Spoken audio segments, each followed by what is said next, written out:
باپ اور بیٹے اور روح القدس کے نام میں آمین۔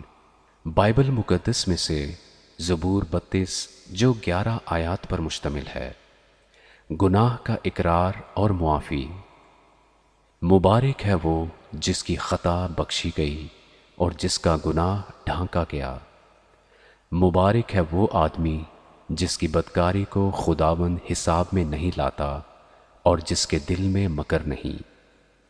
جب میں خاموش رہا تو دن بھر کے کراہنے سے میری ہڈیاں گھل گئیں، کیونکہ تیرا ہاتھ رات دن مجھ پر بھاری تھا۔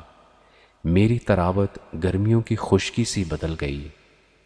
میں نے تیرے حضور اپنے گناہ کو مان لیا اور اپنی بدکاری کو نہ چھپایا۔ میں نے کہا میں خداوند کے حضور اپنی خطاؤں کا اقرار کروں گا، اور تو نے میرے گناہ کی بدی کو معاف کیا۔ اسی لیے ہر دیندار تجھ سے ایسے وقت میں دعا کرے جب تو مل سکتا ہے، یقیناً جب سیلاب آئے تو اس تک نہیں پہنچے گا۔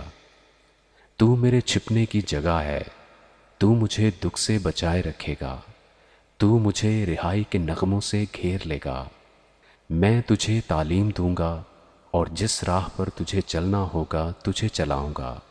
میں تجھے صلاح دوں گا، میری نظر تجھ پر ہوگی۔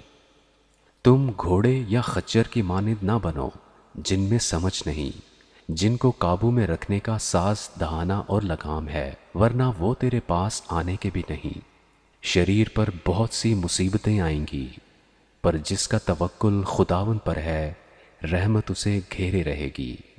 اے صادقو، خداوند میں خوش و خرم رہو، اور اے راست دلو خوشی سے للکارو۔ آمین۔